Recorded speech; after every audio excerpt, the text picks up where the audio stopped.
Hello. It's Wednesday the 12th of March.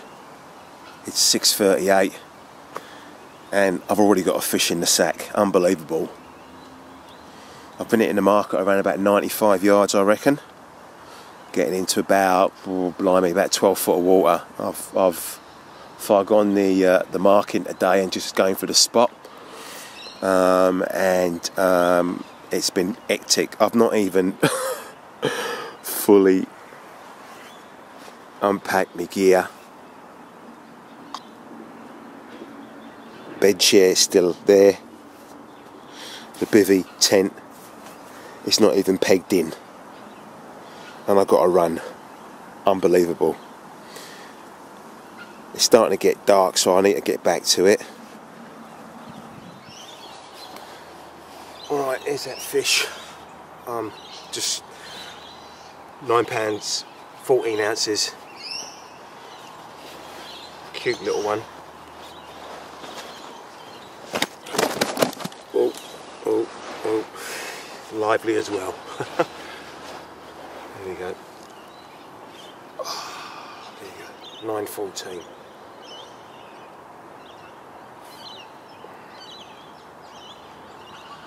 Just gonna get her back straight away. I think it could be a busy night. I'd like to think it's going to be a busy night.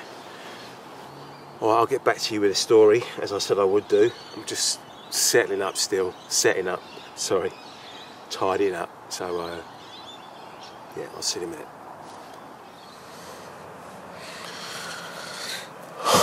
Alright, I'm kind of settled in now.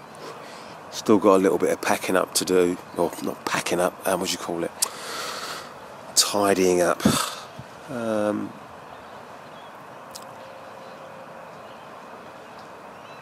There you go, and then you get canoeists like that doing that. Probably about, he's not quite over the swim, but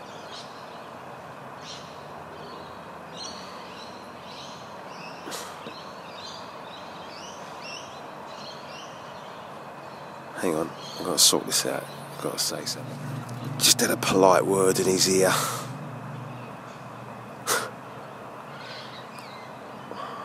Thought I'd better show him a bit of respect, do it off camera.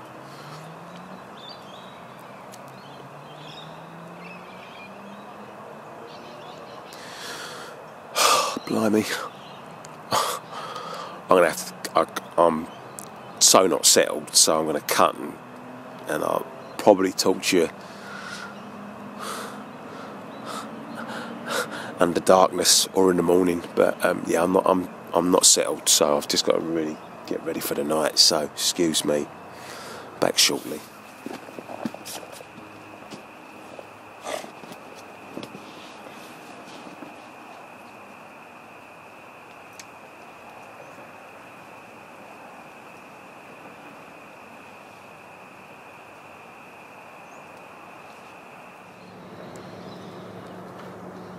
Morning, just woken up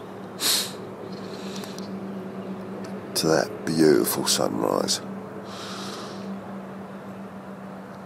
No sun yet, but the sky looks amazing. Better get up and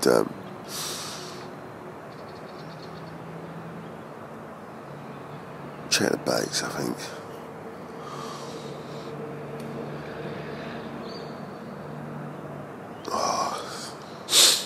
Didn't really sleep well last night. I was just kept awake by the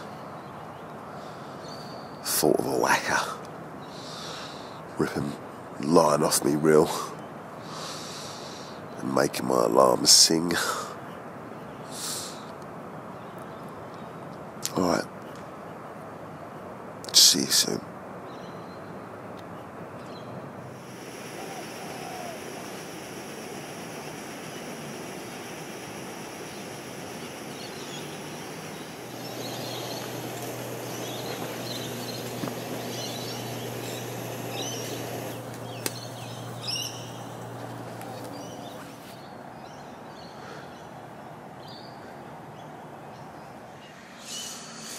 How are ya?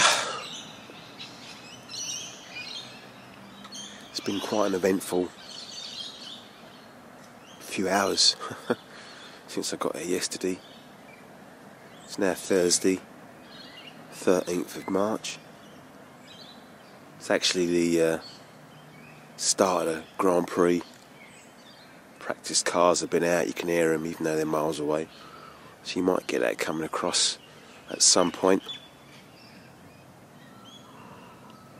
Since I was last on, part 2, that ended with no more fish.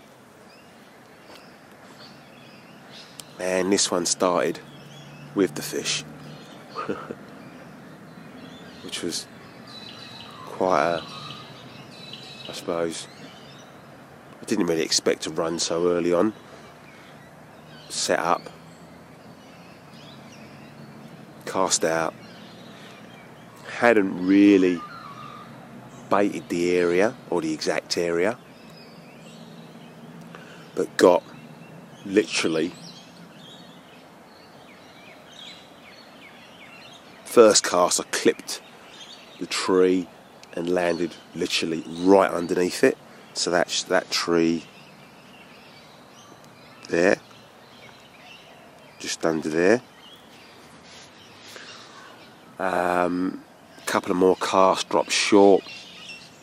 Then I got a cast which landed perfect, but somehow the crosswind dragged the line and looped over that end branch just there. Couldn't figure out how, but it did. Anyway, snapped me off from the tree, so my actual line was still in the water. Thankfully a canoeist went past and retrieved all the dead line and me leader and bait, you name it. Hook was still sharp, so that was perfect. And then obviously set up cast within half hour, bang, had a run. After that one, 45 minutes later, a blistering take, and that cut me off. Same rod, double drilled Brazil nut. And then throughout the night, just a couple of twitches on the other 2 rods. It was very, very quiet. This morning was gorgeous. Fantastic sunrise.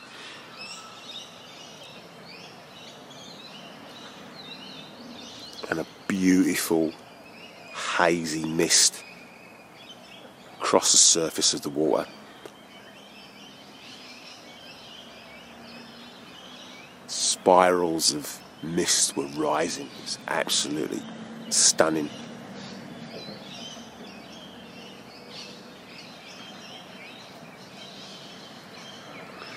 So that's my middle rod, more or less under the tree, recast this morning, dropped a bit short this time, pulled it away.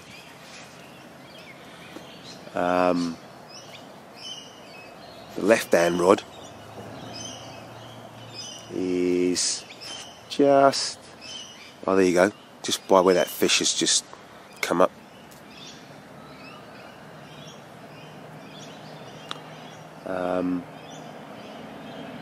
And the right hand rod is under the tree, but not right under the tree. It's in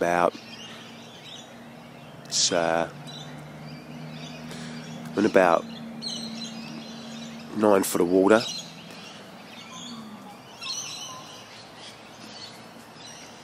And here comes a dog, hang on. No, no, no. Good boy. That's it, good boy.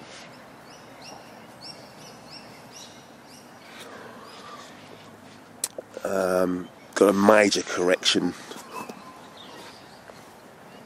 to have to confess on. Came down in the week, actually Sunday actually, just bought me marker rod and plumbed and surveyed the whole area. And one thing I did find was just short of the 12-foot mark where I'd been landing, it dropped right off to 18 feet. Now obviously, because I wasn't really focusing on that area, I assumed that was the consistent depth, because in the margin it's around about 3, and it's very similar to where I'm standing in the water, where it's very silty, dead leaves, rocks. So pulling away from that, it gets bumpy, bit of sand, bit egg box like.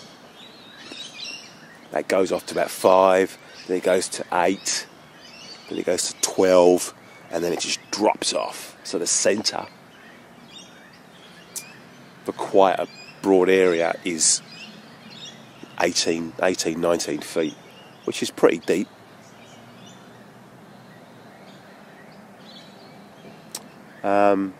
So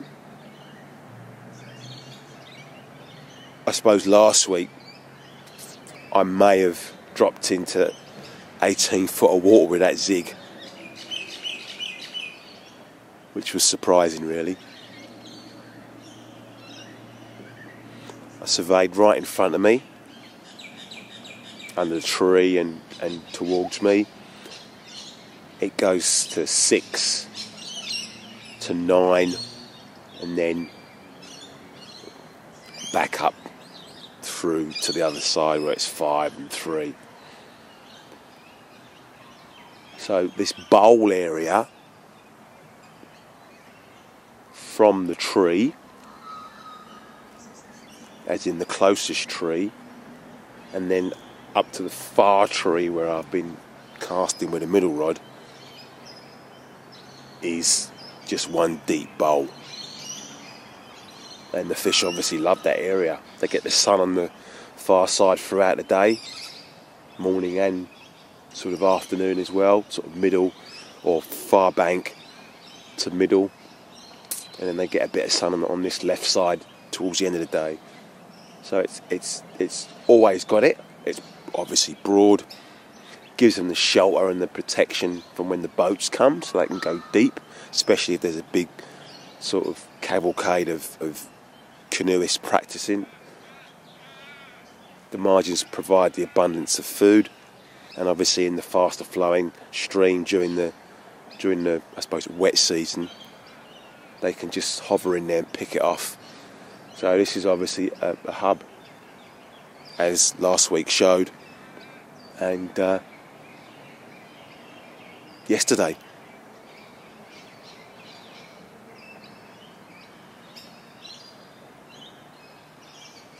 So there you have it. See you in a minute.